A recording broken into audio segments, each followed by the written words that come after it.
നീ എന്നാ താമസിച്ചേ? എടാ നിനക്കറിയത്തില്ലടേ ഈ ചെന്നൈയിലെ ബ്ലോക്ക്. രാവിലെ 4 മണിക്ക് എഴുന്നേറ്റ് വർക്കൗട്ടിന് പോയതാണ് നമ്മുടെ പടത്തിന് വേണ്ടി. ഇവിടെ ഹിറ്റായിട്ട് വേണം അളിയാ എനിക്ക് സൂപ്പർ സ്റ്റാർ ആവാൻ.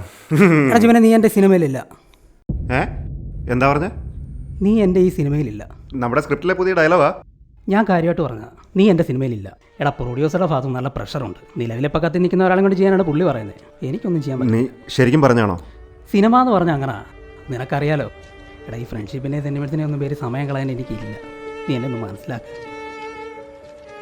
സിനിമ എങ്ങനെയാ? ചിലപ്പോൾ നടക്കും, ചിലപ്പോൾ നടക്കത്തില്ല. ചിലപ്പോൾ ഉണ്ടെന്ന് പറയും, എന്നിട്ട് ഇല്ലാന്നും പറയും. നമ്മളിങ്ങനെ നടന്നുകൊണ്ടിരിക്കണം. ഇത് ഹിറ്റാവൂടാ, കുഴപ്പമില്ല. വീട്ടിലൊക്കെ പറഞ്ഞുകൊണ്ട് ചെറിയൊരു തിരിച്ചു വിളിച്ച് പറയാനൊരു ബുദ്ധിമുട്ടേ.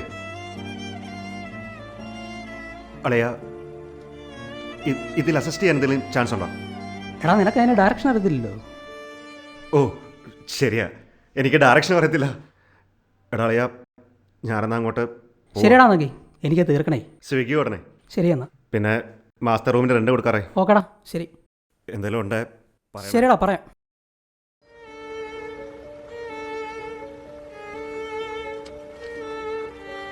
സാർ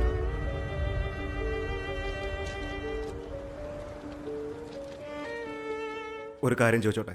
നീ എന്നാടാ എന്നെ വിളിച്ചേ? സാറിന് അടുത്ത പടത്തി എനിക്കൊരു ചാൻസ് തന്നാൽ മതി.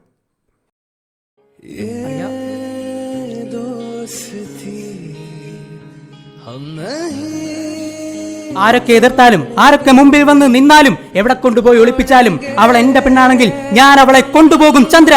ഈ പറയുന്നത് പുലിമലയിൽ ചാർലി. ഈ സീൻ തിയേറ്ററിൽ വരുമ്പോഴല്ല, തിയേറ്റർ പൂര പറമ്പാവും. നീ തന്നെ അടുത്ത സൂപ്പർ സ്റ്റാർ അളിയ. ഞാൻ എഴുതും, നീ അഭിനയിക്കും. മോഹൻലാലിന് പ്രിയദർശൻ പോലെ. പിന്നല്ലാതെ നമ്മള് പൊളിക്കൂടാ.